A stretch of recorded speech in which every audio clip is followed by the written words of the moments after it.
नमस्कार, आप देख रहे हैं एनबी न्यूज और मैं हूं आपके साथ योगेश पांडे। स्वागत है आपका उत्तराखंड के इस खास बुलेटिन में। मुख्यमंत्री पुष्कर सिंह धामी ने जनपद उत्तरकाशी के अंतर्गत ग्राम निराकोट कंकराड़ी मांडो में अतिवृष्टि के कारण बादल फटने की घटना पर दुख व्यक्त करते हुए मृतकों के आत्मा की शांति व शोक संतप्त परिवारजनों को धैर्य प्रदान करने के ईश्वर से प्रार्थना की है। मुख्यमंत्री को घटना के बारे में पता चलते ही जिलाधिकारी उत्तरकाशी से फोन पर बात कर घटना की जानकारी ली। उन्होंने जिला प्रशासन को राहत और बचाव कार्य शीर्ष प्राथमिकता पर करने के निर्देश भी दिए। मुख्यमंत्री ने कहा कि प्रभावितों को अनुमन्य सहायता राशि अविलंब उपलब्ध कराई जाएगी।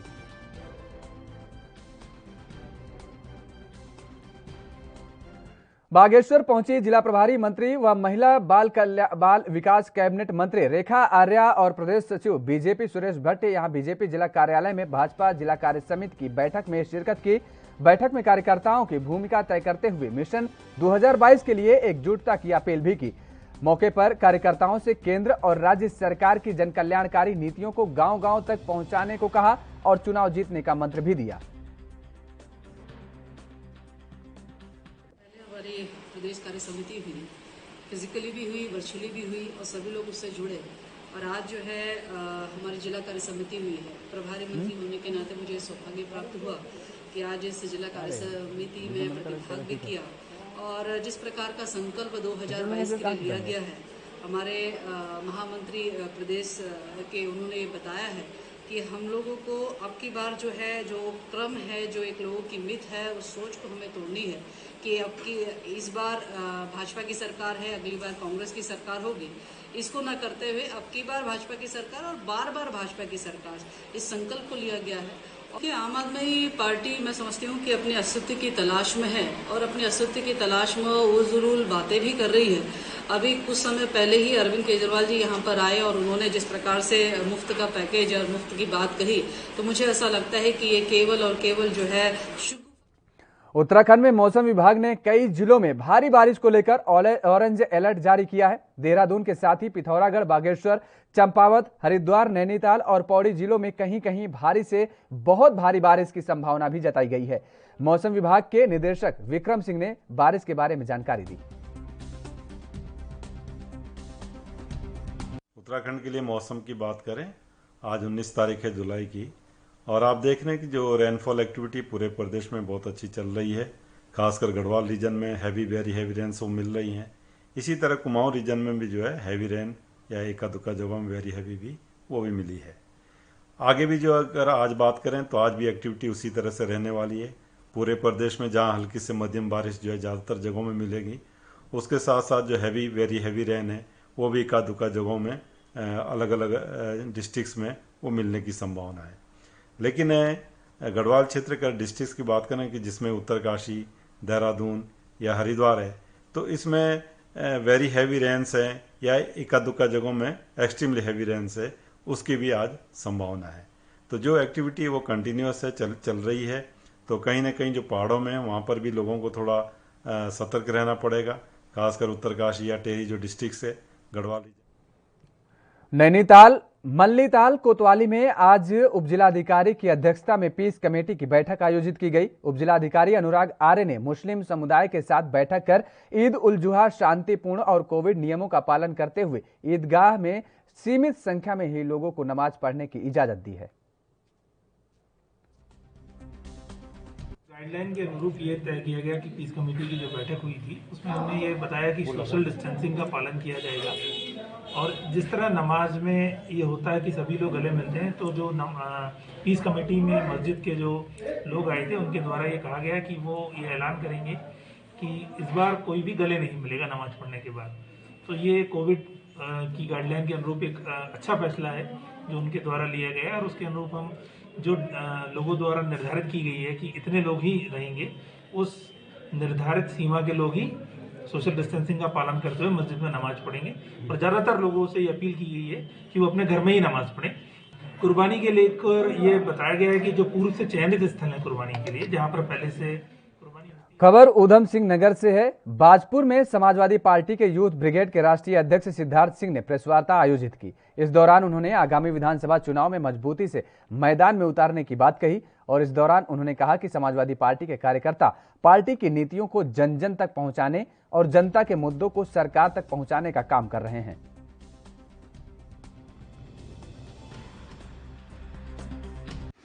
समाजवादी पार्टी पूरी तरीके से विधानसभा के चुनाव में इस समय लगी हुई है और जिस तरीके हमारे लिए महत्वपूर्ण उत्तर प्रदेश का चुनाव है विधानसभा का, ठीक उसी प्रकार उत्तराखंड भी समाजवादी पार्टी के लिए।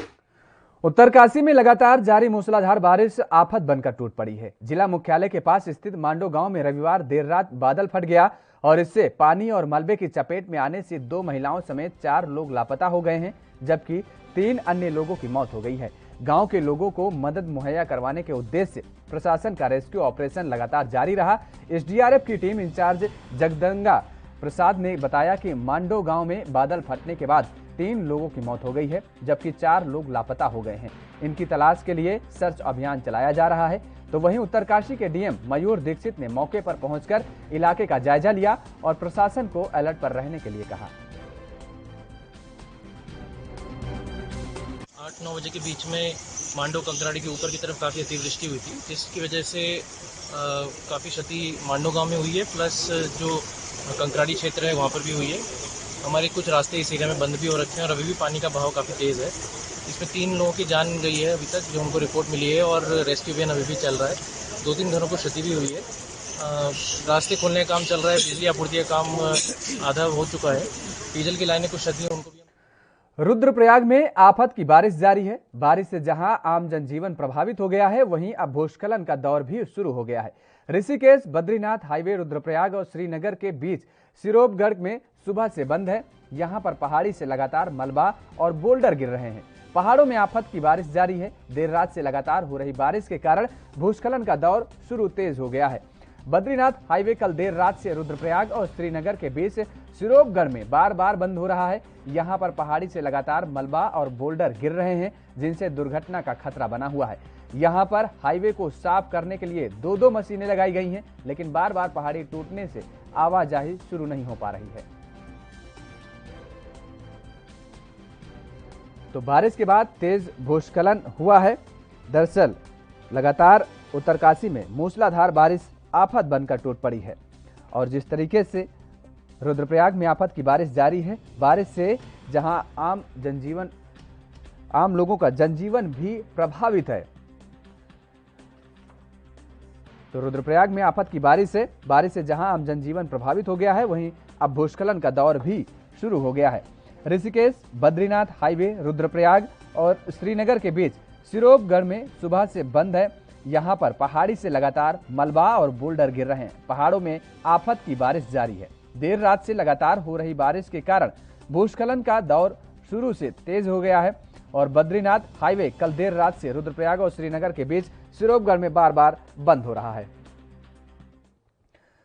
रुद्रप्रयाग जिले में एक बार फिर से आफत की बारिश बरस रही है। देर रात से हो रही बारिश रुकने का नाम नहीं ले रही है। रुद्रप्रयाग जनपद सहित केदारनाथ धाम में भारी बारिश जारी है। बारिश से आम जनजीवन अस्त व्यस्त हो गया है। बारिश के कारण बद्रीनाथ और केदारनाथ हाईवे सहित ग्रामीण क्षेत्रों को जोड़ने वाले लिंक मोटर मार्ग बंद पड़े हैं, जिससे जनता की दिक्कतें बढ़ गई हैं। इसके साथ ही जिला मुख्यालय स्थित बेलड़ी पुल के नीचे भगवान शिव की मूर्ति भी अलकनंदा नदी के जल स्तर से जलमग्न हो चुकी हैं और अलकनंदा मंदाकिनी नदियों का जल स्तर काफी बढ़ गया है, जिससे आसपास के भवनों को खतरा उत्पन्न हो गया है। जबकि अलकनंदा और मंदाकिनी नदियों के किनारे नमामि गंगे प्रोजेक्ट के तहत बने सभी घाट भी डूब चुके हैं। बता दें कि मौसम विभाग की चेतावनी के बाद पहाड़ों में जमकर आफत की बादल बरस रहे हैं। तो रुद्रप्रयाग जिले में एक बार फिर से आफत की बारिश बरस रही है। देर रात से हो रही बारिश रुकने का नाम नहीं ले रही है। रुद्रप्रयाग जनपद सहित केदारनाथ धाम में भारी बारिश जारी है। बारिश से आम जनजीवन अस्त व्यस्त हो गया है। बारिश के कारण बद्रीनाथ और केदारनाथ हाईवे सहित ग्रामीण क्षेत्रों को जोड़ने वाले लिंक मोटर मार्ग बंद पड़े हैं, जिससे जनता की दिक्कतें और बढ़ गई हैं और इसके साथ ही जिला मुख्यालय स्थित बेलड़ी पुल के नीचे भगवान शिव की मूर्ति भी अलकनंदा नदी के जलस्तर में जलमग्न हो चुकी हैं। अलकनंदा मंदाकिनी नदियों का जलस्तर काफी बढ़ गया है, जिससे आसपास के भवनों को खतरा पैदा होने लगा है। जबकि अलकनंदा और मंदाकिनी नदियों के किनारे नमामि गंगे प्रोजेक्ट के तहत बने सभी घाट भी डूब चुके हैं। और बता दें कि मौसम विभाग की चेतावनी के बाद पहाड़ों में जमकर आफत के बादल बरस रहे हैं।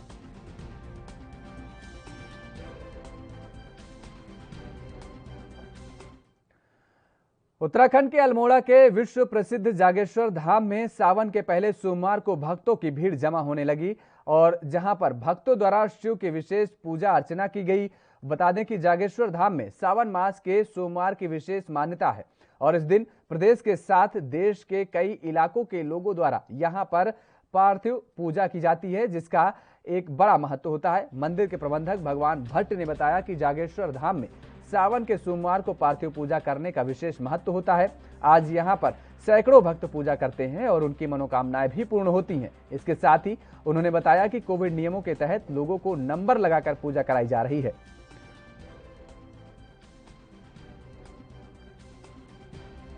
आप सभी लोगों को श्रावण मास की हार्दिक शुभकामनाएं। जैसा कि आपको ज्ञात है, आज श्रावण मास का पहला सोमवार है। सोमवार को पार्थिव पूजन का विशेष महत्व रहता है। विशेषकर पूरे श्रावण मास में ही पार्थिव पूजन का विशेष महत्व रहता है। हमें कल ही इसकी जो 100 पूजाएं हैं वो बुक हो गई थी। उसी के आधार पर आज 100 पूजाएं उनकी पूरी कराई जा रही हैं, जिसमें पार्थिव पूजन के साथ साथ रुद्राभिषेक भी है और अन्य जो पूजा है वो भी यहाँ पे चल रही है। साथ ही लिमिटेड संख्या में श्रद्धालुओं को दर्शन की अनुमति हमें जिला प्रशासन की ओर से मिली थी, जिसमें कोरोना महामारी के दृष्टिगत जो भी दिशा निर्देश केंद्र और राज्य सरकार द्वारा जारी उनका पालन करते हुए ये अनुमति हमें मिली थी। उसी का पालन करते हुए यहाँ पे दर्शन और पूजा पाठ की व्यवस्था भी हमने वर्तमान में की। तो सुना आपने कि किस तरीके से आज सावन के प्रथम सोमवार के दिन भक्तों का तांता लगा रहा। उत्तराखंड के अल्मोड़ा में के विश्व प्रसिद्ध जागेश्वर धाम में सावन के पहले सोमवार को भक्तों की भीड़ जमा होने लगी थी और जहां पर भक्तों द्वारा शिव की विशेष पूजा अर्चना की गई। बता दें कि जागेश्वर धाम में सावन मास के सोमवार की विशेष मान्यता है और इस दिन प्रदेश के साथ देश के कई इलाकों के लोगों द्वारा यहां पर पार्थिव पूजा की जाती है, जिसका अपना एक बड़ा महत्व होता है। मंदिर के प्रबंधक भगवान भट्ट ने बताया, जैसा कि आपने सुना अभी, कि जागेश्वर धाम में सावन के सोमवार को पार्थिव पूजा करने का अपना एक विशेष महत्व होता है। आज यहां पर सैकड़ों भक्त पूजा करते हैं और उनकी मनोकामनाएं भी पूर्ण होती हैं। इसके साथ ही उन्होंने बताया कि कोविड नियमों के तहत लोगों को नंबर लगाकर पूजा कराई जा रही है। जागेश्वर धाम में भक्तों का तांता देखने को मिला। बारिश हो रही थी, लेकिन भक्तों की आस्था का जनसैलाब उमड़ पड़ा। तो जागेश्वर मंदिर में ये जनसैलाब देखने को मिला, जहां पर भक्तों का लगातार तांता लगा रहा। उत्तराखंड के अल्मोड़ा में विश्व प्रसिद्ध जागेश्वर धाम स्थित है और जहां पर सावन के पहले सोमवार को भक्तों की भीड़ जमा हुई और यहां पर भक्तों द्वारा शिव की विशेष पूजा अर्चना भी की गई।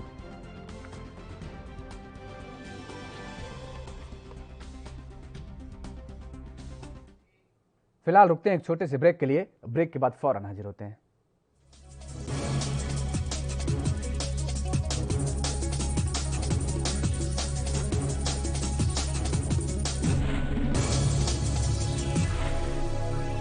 ब्रेक के बाद एक बार फिर आप सभी का स्वागत है। उत्तराखंड की खबरों में आगे बढ़ेंगे। फोटो पत्रकार दानिश सिद्दीकी की मृत्यु हो जाने पर प्रेस क्लब मंगलौर के पत्रकारों ने उन्हें श्रद्धांजलि दी। वरिष्ठ पत्रकार दानिश सिद्दीकी राइटर के लिए फोटोग्राफी करते थे। उन्हें कई बड़े अवार्डों से नवाजा भी जा चुका है। कोरोना काल में उन्होंने लखनऊ में कुछ फोटो लिए थे जो बहुत तेजी से वायरल भी हुए और खूब नाम भी कमाया। हाल ही में अफगानिस्तान में कवरेज के दौरान दानिश सिद्दीकी की गोली लगने से मौत हो गई। देश भर में दानिश की मौत पर शोक की लहर छा गई। प्रेस क्लब मंगलौर में दानिश सिद्दीकी की मौत पर एक शोक सभा का आयोजन किया गया और उन्हें श्रद्धांजलि अर्पित की गई। श्रद्धांजलि अर्पित करते हुए प्रेस क्लब मंगलौर अध्यक्ष अकील अहमद ने कहा कि दानिश सिद्दीकी की मौत पत्रकार जगत में बड़ी हानि है और वो सरकार से मांग करते हैं कि उनको शहीद का दर्जा दिया जाए। प्रेस क्लब मंगलौर द्वारा जो अफगानिस्तान में एक पत्रकार फोटो पत्रकार दानिश सिद्दीकी की मौत हो गई है, उनको श्रद्धांजलि दी गई है मंगलौर के पत्रकार द्वारा। और उन्होंने जिसने अदम्य साहस के साथ फोटोग्राफी करते थे, फोटो पत्रकार थे, पूरे पत्रकार जगत में शोक का माहौल है और मंगलौर प्रेस क्लब ये मांग करता है कि दानिश सिद्दीकी को शहीद का दर्जा दिया जाए। हाल ही में अफगानिस्तान में हमारे एक फोटोग्राफर थे जो दानिश सिद्दीकी, उनकी अफगानिस्तान हमले में डेथ हो गई है, उनकी मौत हो गई है। तो उसमें कहीं ना कहीं पूरे हिंदुस्तान की जो मीडिया है उसमें शौक की लहर है। और आज उत्तराखंड के में भी लगातार जितने भी प्रेस, जितने भी मीडिया वाले हैं, उस सभी शौक मार रहे हैं। इसी तरह मंगलोर में भी जो मंगलोर प्रेस क्लब है, वो प्रेस क्लब जो मंगलोर है, उसके तमाम साथी उनको श्रद्धांजलि अर्पित यहाँ पर कर रहे हैं और यही मांग करता है कि सही जो उत्तराखंड के अल्मोड़ा नगर में पिछले एक सप्ताह से जल संस्थान की घोर लापरवाही से लोगों के घरों में नलों में गंदा पानी आ रहा है, जिससे लोगों में आक्रोश तो है ही और इसके साथ ही गंदा पानी पीने से बीमारियों का भी खतरा मंडरा रहा है। इसी कड़ी में कांग्रेस के नगर अध्यक्ष पूरन रौतेला ने बताया है कि अल्मोड़ा नगर में पिछले एक हफ्ते से लोगों के घरों में गंदा पानी आ रहा। उन्होंने कहा कि कोसी नदी में नगर को स्वच्छ जल मिल सके, इसके लिए करोड़ों की लागत का बैराज बनाया गया है। इसके बावजूद भी लोगों को जल संस्थान गंदा पानी सप्लाई कर रहा। उन्होंने जल संस्थान को चेतावनी दी है कि अगर जल्द ही साफ पानी की सप्लाई नहीं हुई तो जनता के साथ सड़कों पर उतरा जाएगा।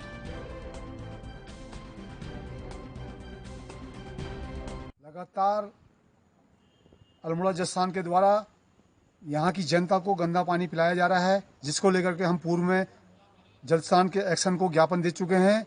और जबकि इस समय बरसात में बहुत पानी नहीं हुआ, जबकि नदियों में गंदा पानी नहीं है और हमको लगातार गंदा पानी प्राप्त हो रहा है। और जबकि वहाँ पर एक बैराज बनाकर पानी कलेक्शन किया जा रहा है, उससे पानी शुद्ध पानी हमको मिलना चाहिए।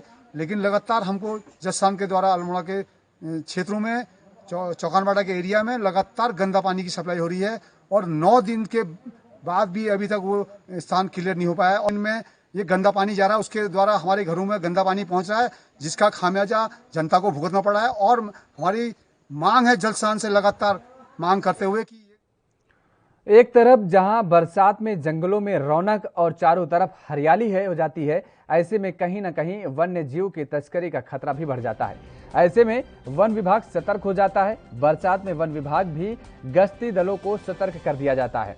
और वहीं जनपद ऊधम सिंह नगर की सीमा से सटे पौड़ी जिले के कालागढ़ में हाथी कैंप से उत्तराखंड और उत्तर प्रदेश के वन विभाग के अधिकारियों ने लालबाग धारा, केहरीपुर, गुज्जर गेट और अमानगढ़ तक क्राइम पेट्रोलिंग की और इस दौरान अधिकारियों ने लोगों को जागरूक भी किया और वन्य जीवों के बारे में बताया ताकि मानव वन्य जीव के बीच संघर्ष कम हो सके और वन्य जीवों से लोग सुरक्षित रहें।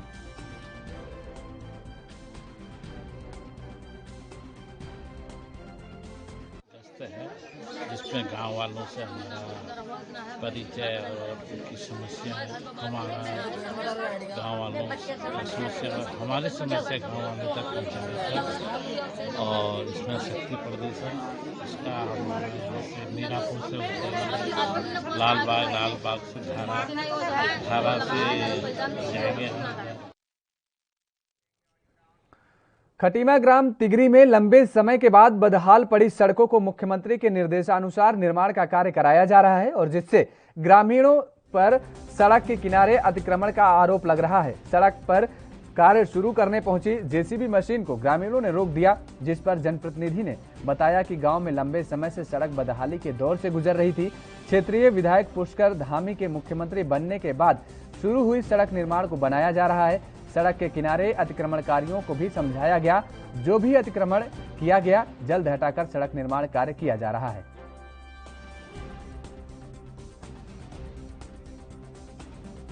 तो खटीमा ग्राम तिगरी में लंबे समय के बाद मुख्यमंत्री बनने के पश्चात तो अधिकारियों को निर्देशित करके इस रूट का काम प्रारंभ करवाया गया है, जिससे रूट का काम अभी सुचारू रूप से चल रहा है। लेकिन कुछ लोगों द्वारा अपने जो अवैध कब्जे किए गए हैं, छोटे छोटे से जगहों पे पेड़ लगा दिए गए हैं या कुछ अपने जगह बना दी गई है, दीवारें बना दी गई हैं। तो मेरा विभाग से भी निवेदन है कि ये आकर इन जगह की माप करें और रोड का काम रुकने ना दिया जाए। मुख्यमंत्री जी ने ये रोड को अति शीघ्र पास करके यहाँ को काम शुरू करवा दिया है। तो इस रोड में जो थोड़ा बहुत अतिक्रमण है तो इसमें अतिक्रमण हटाना चाहिए और पटवारी विभागीय पटवारी को बुला के कर निरीक्षण करके इसमें रोड की जगह निकाल उसमें रोड का अपनी नपत कर और उसमें रोड को पटरी सही करके और रोड बननी चाहिए। और इसमें कोई भी अड़चन आती है तो बैठ के मीटिंग पंचायत करके निपटानी चाहिए। और ग्राम सभा की सबकी रोड है, सार्वजनिक रोड है। लंबे समय के बाद बदहाल पड़ी सड़क को मुख्यमंत्री के निर्देशानुसार निर्माण का कार्य कराया जा रहा है और जिसमें ग्रामीणों पर सड़क के किनारे अतिक्रमण का आरोप लग रहा है। सड़क पर कार्य शुरू करने पहुंची जेसीबी मशीन को ग्रामीणों ने रोक दिया, जिस पर जनप्रतिनिधि ने बताया कि गांव में लंबे समय में सड़कों बदहाली के दौर से गुजर रही थी। क्षेत्रीय विधायक पुष्कर धामी के मुख्यमंत्री बनने के बाद शुरू हुई सड़क निर्माण को बनाया जा रहा है। सड़क के किनारे अतिक्रमणकारियों को भी समझाया गया, जो भी अतिक्रमण किया गया है उसे जल्द हटाकर सड़क निर्माण कार्य कराया जाएगा।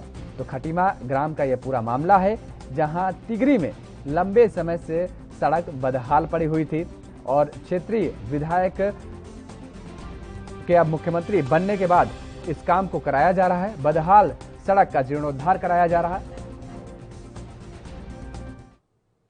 उधम सिंह नगर जिले के खटीमा क्षेत्र में सड़क धंसने से रात 12 बजे ओवरलोड ट्रक नाले में जा गिरा, जिसमें 2 लोग घायल हो गए। वहीं ट्रक मालिक ने घटना की जानकारी देते हुए बताया कि उत्तर प्रदेश के बहराइच से ये गेहूं फ्लोर मिल में आ रहा था, जिसमें फ्लोर मिल के पास ही सड़क धंसने से यह हादसा हुआ।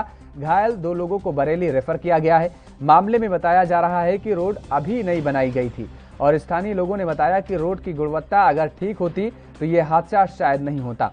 उत्तर प्रदेश से आए इस ट्रक में लदा गेहूं उत्तर प्रदेश सरकार का माना जा रहा है। कहीं न कहीं सरकारी गेहूं प्राइवेट वाहन से मिल में यहां आना एक सवालिया निशान भी खड़ा कर रहा है।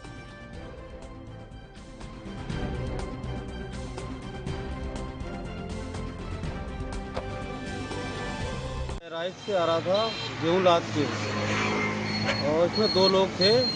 गाड़ी यहाँ पे खड़ी करी, गाड़ी खड़ी करने के बाद में देखा 5-7 मिनट के बाद गाड़ी खंती में गिर गई इसमें नाले में।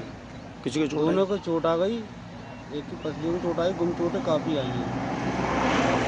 खटीमा सरकारी अस्पताल में दिखाया था, उन्हें दवा ववा दी थी, फिर रात बरेली उनको भेजा गया है कार से। इस तरह से मजबूती से बनाया गया होता तो शायद ये हादसा ना होता, और जिस कारण ये हादसा हुआ इससे किसी की जान भी जा सकती थी और जो इसके अंदर बैठे हुए लोग थे शायद वो भी चुटैल हो चुके हैं, अच्छे खासे तो हो चुके हैं, घायल हैं, जिनको पास के लोगों ने निकाला जैसे तैसे करके। ये एक बड़ा हादसा भी हो सकता है अगर इस तरह से लापरवाही कामों में बरती गई